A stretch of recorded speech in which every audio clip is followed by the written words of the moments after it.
என்ன மதி, நீ எப்ப பார்த்தாலும் என்ன திட்டிக்கிட்டே நீ இருக்க. பண்றதெல்லாம் அந்த மாதிரி இருக்கு. அவங்க கிட்ட போய் நீ என்ன பேச போற? பாவம் மதி திவ்யா, கூட பிறந்தவள நடு ரோட்ல பாத்துட்டு பேச கூட பயந்துட்டு நிக்கிறா. அதுக்கு நீ என்ன நாட்டாம? பெத்த பொண்ணே வேண்டான்னு அந்த அம்மா முடிவு பண்ணிருக்காங்க. இன்னொரு பொண்ணு, அதுவும் அவங்க பெத்த பொண்ணு திவ்யா. அவ சொல்லியே அவங்க கேட்கல, நீ சொன்னா மட்டும் எப்படி கேட்பாங்க? நான் சொன்ன கேட்பாங்கன்ற ஒரு நம்பிக்கை இருக்கு. நமக்கு ஒருத்தவங்க மரியாதை கொடுக்கறாங்கன்னா அதை எப்படி காப்பாத்திக்கணும்னு தான் பாக்கணும். அதை கெடுத்துக்க கூடாது.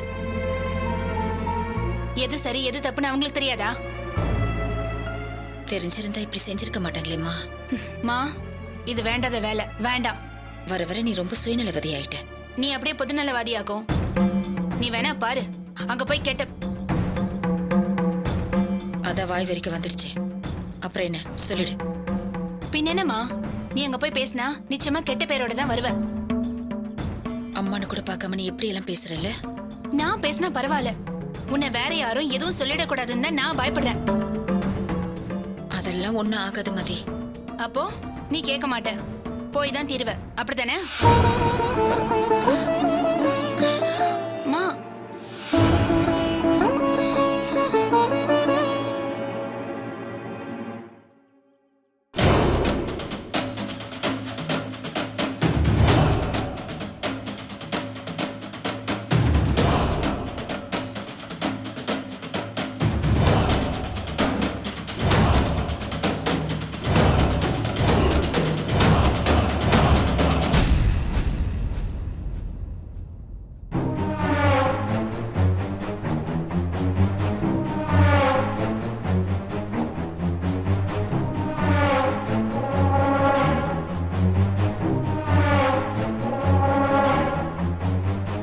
வாங்கம்மா.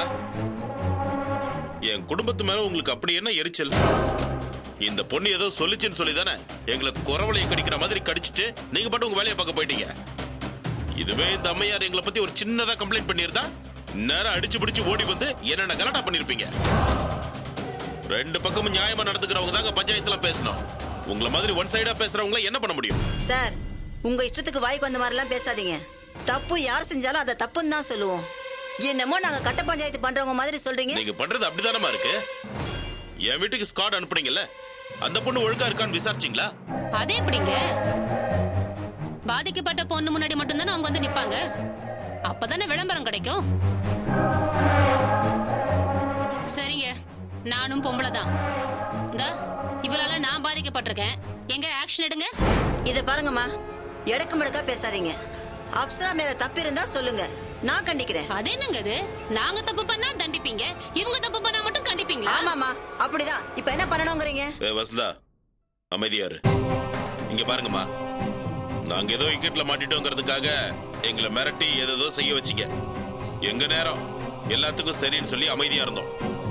கடைசியில எங்க பையன் ஜெயிலுக்கு போனதாம மிச்சம்.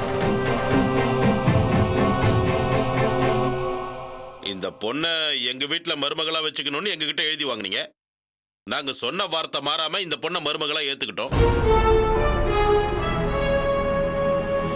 ஆனா இந்த பொண்ணால இந்த வீட்டு மருமகளா நடந்துக்க முடியாதான். அப்புறம் எதுக்குமா இங்க வரணும்? எங்க குடும்பத்துக்கு விரோதமானவங்களை தேடி போய் உறவு வச்சுக்கிறா அப்படின்னா என்ன அர்த்தம்?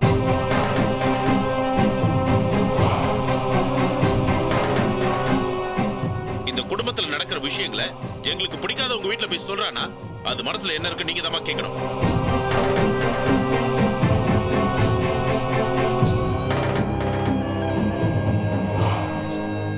இப்பதாங்க எனக்கும் புரியுது. இந்த பொண்ணு என் பையனை லவ் பண்றேன்னு திட்டம் போட்டு நாடகம் ஆடி இருக்கு. இந்த விஷயம் உங்களுக்கு தெரியுமா? தெரியுங்க. ஓ, அப்ப இதுல நீங்களும் கூட்டு களவாணின்னு சொல்லுங்க. இத பாருங்க சார், களவாணித்தனம், ஃப்ராடுத்தனம் இதெல்லாம் நாங்க பண்றது இல்ல.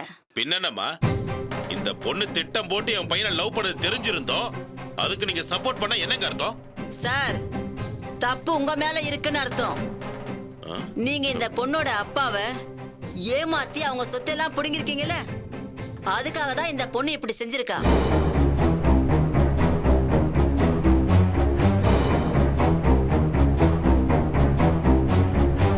இதெல்லாம் ஏற்கனவே அப்சரா எங்க கிட்ட சொல்லிட்டா. என்னங்க நீங்க சுப்ரீம் கோர்ட் ஜட்ஜ் மாதிரி எல்லா விஷயத்திலையும் கருத்து சொல்லுவீங்களா? சரி, அந்த பொண்ணோட அப்பாவுக்கும் எனக்கும் பிரச்சனைனே வச்சுக்குவோம். நான் அந்த ஆளை ஏமாத்திருந்தா போலீஸ்ல கம்ப்ளைண்ட் பண்ணுங்க. கோர்ட்ல என்ன தீர்ப்பு சொல்றாங்களோ அதை நான் செஞ்சுட்டு போறேன். என்ன சார் பேசுறீங்க? மனசாட்சி இல்லாம அந்த காலத்திலேயே 1 லட்சம் ரூபாயை ஏமாத்திருக்கீங்க. அந்த பணம் இருந்திருந்தா இந்த பொண்ணு அவங்க அம்மாவும் கஷ்டப்பட்டு மாட்டாங்கல்ல. என்னம்மா பேசுறீங்க? நான் ஏமாத்துறேன்னு உங்களுக்கு தெரியுமா? நீங்க சொல்றது உண்மைனே வச்சுக்கோ. ஒருவேளை அப்படி நடந்திருந்தா அதுக்கு என் பையனை கல்யாணம் பண்ணி பழி வாங்கணும்னு எந்த சட்டத்துல நான் எழுதி வச்சிருக்கேன்? இந்த பொண்ணு பண்ணது ஃபோர்ஜரி இல்லையா? இதுக்கு என்ன தண்டனை கொடுப்பீங்க?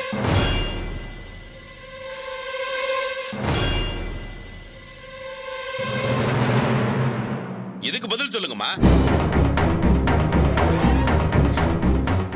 இந்த பொண்ணு வேணும்னே பிரச்சனை பண்றதுக்காகவே இங்க வந்திருக்கு. இப்படிப்பட்ட பொண்ணை வச்சுக்கிட்டு நாங்க எப்படிமா குடுத்தனம் பண்றது? கடைசியா நீங்க இங்கதான் வருவீங்கன்னு எனக்கு தெரியும். என்னம்மா இப்படி பேசுறீங்க? ஏன் சார் நீங்க மட்டும் நியாயமா பேசுறீங்களா? என்னம்மா பேசுறீங்க? நாங்க இந்த பொண்ணை மருமகளை ஏத்துக்கிட்டோம்.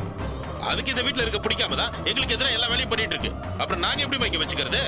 சரிங்க சார், இனிமே அது மாதிரி செய்ய மாட்டா. போதுமா? என்கிட்ட மட்டும் எழுதி வாங்குனீங்கல்ல, அதே மாதிரி எழுதி கொடுங்க. என்னன்னு எழுதி கொடுக்கணும்? இந்த மாதிரி இந்த பொண்ணு ஒழுங்கா நடந்துக்குவா, அதுக்கு நாங்க பொறுப்பு, இல்லன்னா நாங்க கூட்டிட்டு போறோம்னு எழுதி கொடுங்க. பாத்தீங்களா, உங்க வேலையை காட்ட ஆரம்பிச்சிட்டீங்க. இந்த பாருங்கம்மா, நானும் உங்க அப்பாவும் சேர்ந்து பிசினஸ் பண்ணோம். பிசினஸ்ல லாஸ்னா நான் போட்ட பணமும் தானே லாஸ் ஆயிருக்கு. எதுக்கு இப்படி போய் சொல்றீங்க? நீங்க அவரை ஏமாத்தினால தானே அவர் இறந்து போனாரு. இங்க பாருமா, திரும்ப திரும்ப இதையே சொல்லி அதை உண்மையாக்கலான்னு பாக்காத. என்னாலதான் உங்க அப்பா செத்தாருன்னு ஏதாவது ஒரு ஆதாரம் காட்டு பாக்கலாம். அது இல்லன்ற தைரியத்தினால தானே நீங்க இவ்ளோ பேசிட்டு இருக்கீங்க. இந்த பாருங்க மேடம், 1 லட்சம் ஏமாத்துறேன்னு சொல்றீங்கல்ல, சரி அதுக்கு வட்டியை போட்டு இப்பவே தரேன். இந்த பொண்ணை கையோட கூட்டு போறீங்களா? மேடம், அந்த பணத்தை நான் அவருக்கே திரும்ப தரேன். என் அப்பாவை உயிரோட கொடுக்க சொல்லுங்க.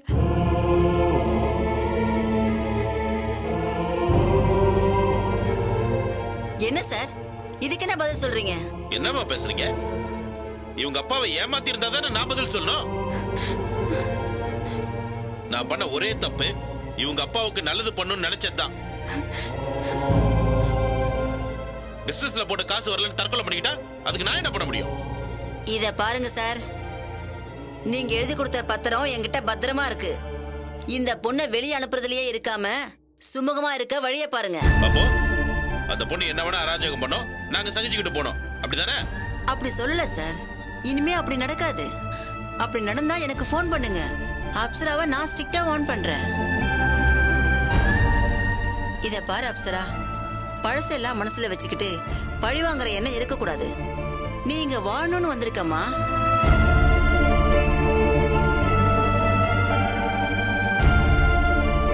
பழி வாங்குறதா உன் மோட்டிவ்னா அன்னைக்கே உங்களை ஜெயிலுக்கு அனுப்பியிருக்கலாமே.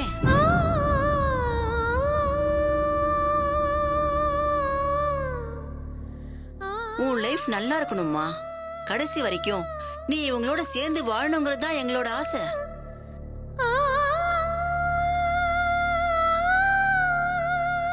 இது உன் வீடு அப்சரா. இங்க இருக்கிறவங்க தான் இனிமே உனக்கு எல்லாமே. அவங்களுக்கு பிடிக்காதவங்களை விட்டு நீ விலகி இருக்கிறதா உனக்கு நல்லது.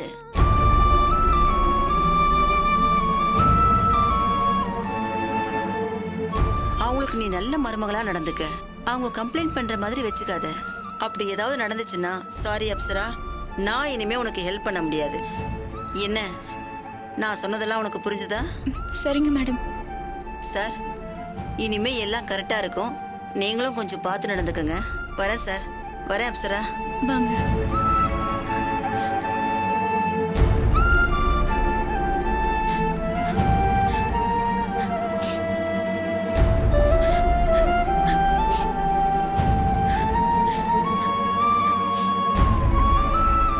என்ன பாத்துற, இங்க என்ன நடந்துகிட்டு இருக்கு?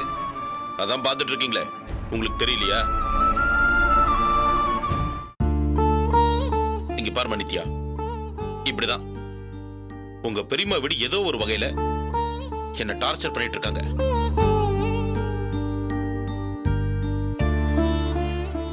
இனிமே நான் வாழ்றதா சாகிறதான்னு கூட எனக்கு தெரியல.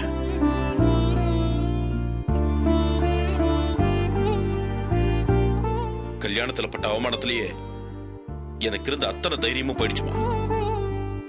இதுக்கு மேல யாரும் என்ன எதுவும் பண்ண வேண்டாமா. வாழக்கூடிய தகுதியை நானே இழந்துட்டேன்.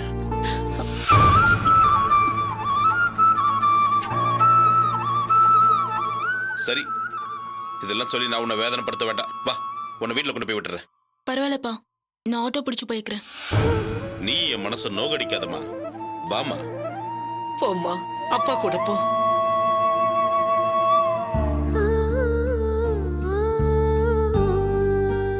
வரேம்மா, வரேன் பாட்டி. சரிம்மா.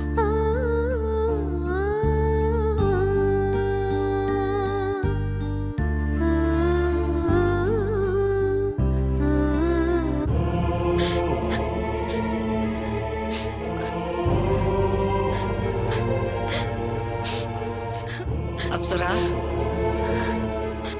ஏம்மா ஈஸ்வரமூர்த்தி பொண்ணம்மா நீ? ஏம்மா என்கிட்ட இத சொல்ல? உன் மேல நான் நிறைய நம்பிக்கை வச்சிருந்தேனேம்மா. உங்க அப்பாவுக்கு என்ன நடந்துச்சு, ஏது நடந்துச்சுன்னு எனக்கு தெரியாது. இந்த குடும்பத்துக்கு ஒரு நல்ல மருமக வந்திருக்கான்னு நான் சந்தோஷப்பட்டேம்மா. பாட்டி, உங்க நம்பிக்கை வீணா போகாது பாட்டி. நீ ஏதோ பழி வாங்க வந்திருக்கேன்னு சொன்னாங்க. அதை கேட்கறதுக்கு எனக்கு எப்படி இருந்துச்சு தெரியுமா? என்ன பாட்டி, நீங்களும் அதை நம்புறீங்களா? என்னம்மா சொல்ற? இந்த குடும்பத்தை நான் நல்ல விதமா மாத்துவேன் பாட்டி. இத பாரு, என்ன நடந்திருந்தாலும் அதெல்லாம் மனசுல வச்சுக்காத. இந்தா, நித்யாவ ஆள் வச்சு வெட்ட போனாம்மா உன் மாமனாரு. அவ உண்டாயிருக்கான்னு தெரிஞ்சதுமே அப்படியே அவன் பூரிச்சு போயிட்டான் தெரியுமா? நடந்ததெல்லாம் மறந்துட்டு இந்த வீட்டு பொண்ணாயிரம்மா. என்ன? சரிங்க பாட்டி. எனக்கு அது போதம்மா.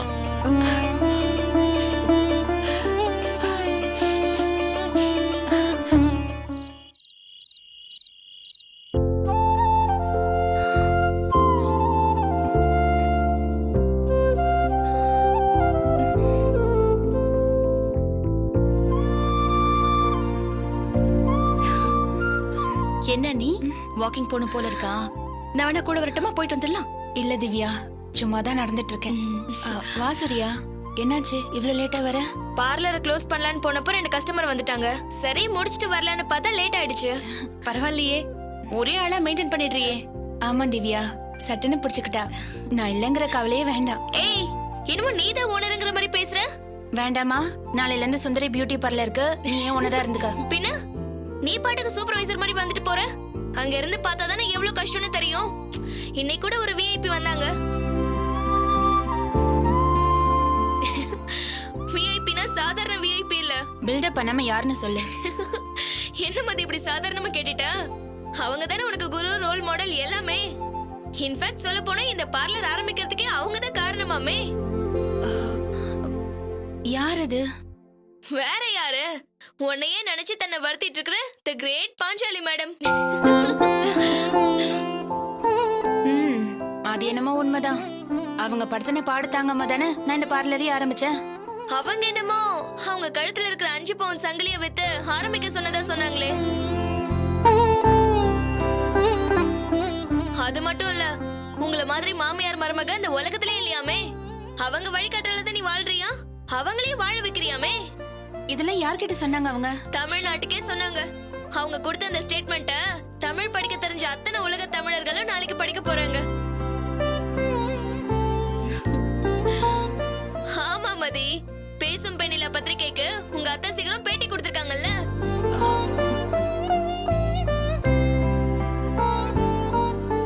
நாளைக்கு காலையில தமிழ்நாடு ஃபுல்லா நீங்க ரீச் ஆயிடுவீங்க.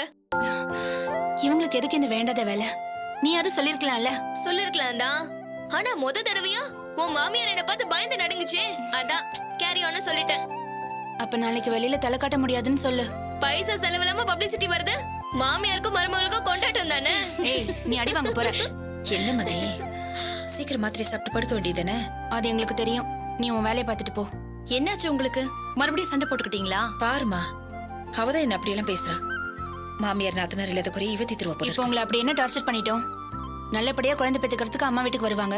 இங்க அப்படியா இருக்கு? நான் உன்னை அப்படி என்னமா கஷ்டப்படுத்திட்டேன்? ஐய, உங்க 2 பேருக்கு வெக்கமாவே இல்லையா? வீட்டுக்கு வந்த மருமகளை வச்சுட்டு இப்படி 2 பேரும் சண்டை போட்டுட்டு இருக்கீங்க. பாக்குறவங்க கை தட்டி சிரிக்க மாட்டாங்க.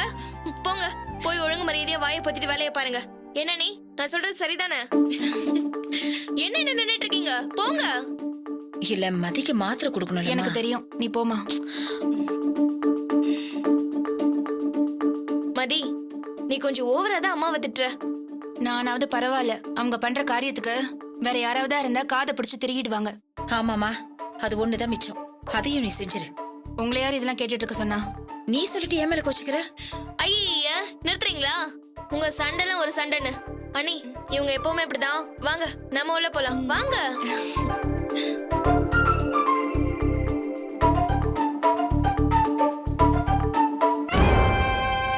கவிதா, வரேங்க. என்னங்க? பெரியமா தூங்கிட்டு இருக்காங்களா? இல்லையே, முடிச்சிட்டு தானே இருக்காங்க. சரி, அவங்கள வர சொல்லு. கணக்கோ படிச்சுட்டு சீக்கிரம் படுக்கணும், டயர்டா இருக்கு. சரிங்க.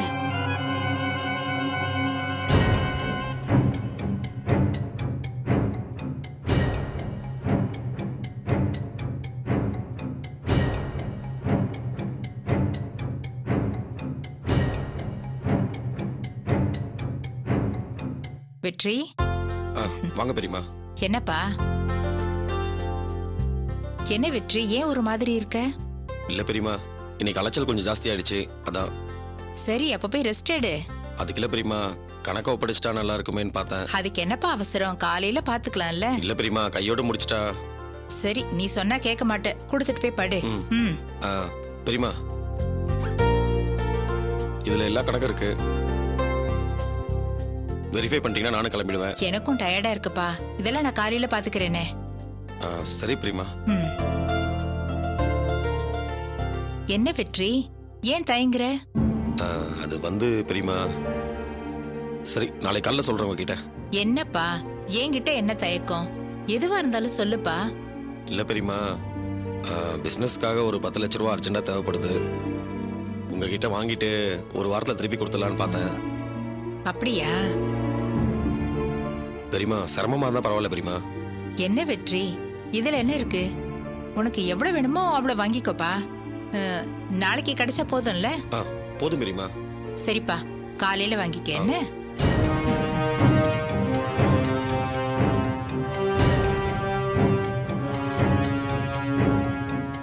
என்னங்க, எதுக்கு இப்ப 10 லட்சம் ரூபாய்? அது கடனா தானே வாங்குறோம்.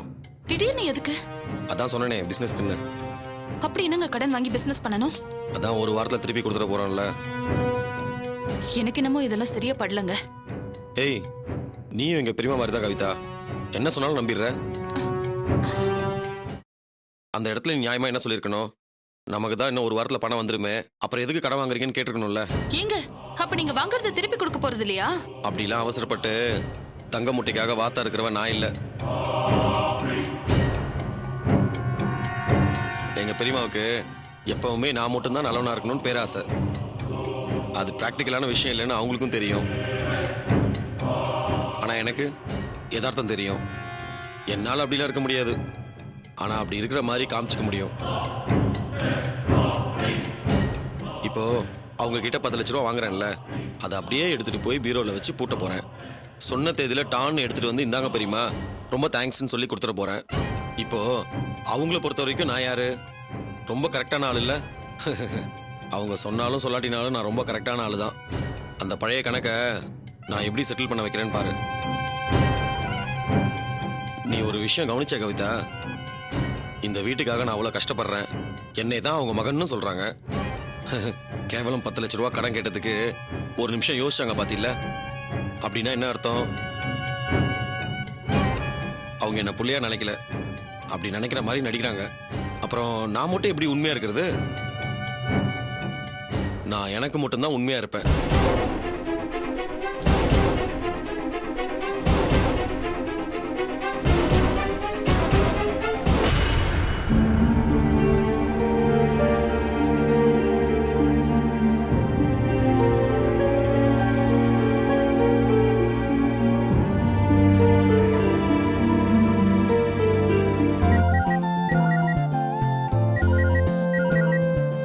திவ்யா, திவ்யா, வரேங்க.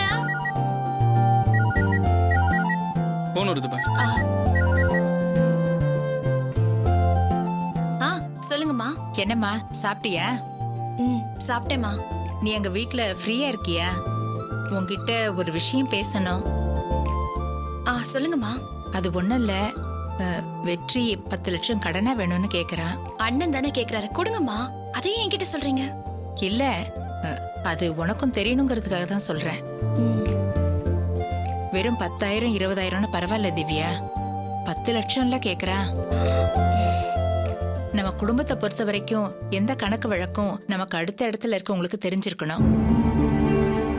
உங்க அப்பா இருந்த வரைக்கும் அவரோட வரவு செலவு பூரா எனக்கு தெரியும். எனக்கு அப்புறம் நீதானே, உனக்கும் எல்லாம் தெரியணும்ல. சரி, நீ நாளைக்கு மாப்பிள்ளை கூட்டிட்டு வா. எதுக்குமா? வெற்றிக்கு 10 லட்சம் ரூபாய் கடனா தரோம். அவங்கிட்ட என்ன ப்ராமிசரி நோட்டா வாங்க முடியும்? உன் எதிரில வச்சு கொடுத்தா அது ஒரு சாட்சியா இருக்கும்ல. நாளைக்கு எனக்கு ஏதாவது ஒண்ணு ஆயிடுச்சுன்னா. மா, என்னம்மா இப்படிலாம் பேசுறீங்க? அதுதானமா எதார்த்தம். சரி, நீ நாளைக்கு வரும்போது மாப்பிள்ளை கூட்டிட்டு வா. உங்க முன்னாடி வச்ச பணத்தை கொடுத்த உடனே நீங்க போயிடலாம். என்ன? சரிங்கம்மா. என்னாச்சு திவ்யா? இல்ல, அம்மா ஒரு வேலையா காலையில வீட்டுக்கு வர சொல்லிருக்காங்க. என்ன? வெற்றி என்ன அம்மா கிட்ட ஒரு 10 லட்சம் கடன் கேட்டிருக்காரா, அத நம்ம முன்னாடி வச்சு கொடுக்கணும்ன்றாங்க. என்ன திவ்யா இது? இது அவங்க பணம், அவங்க விருப்பப்படி யாருக்கு வேணாலும் கொடுக்கலாம். இதுல நாம சொல்றதுக்கு என்ன இருக்கு? மாமியார் வீட்டு சொத்து மேல ஆசை இல்லாதவரா இருக்கீங்கன்னு நினைக்கும் போது ரொம்ப பெருமையா இருக்கு. ஆனா அதுல உங்களுக்கும் ரைட்ஸ் இருக்கே.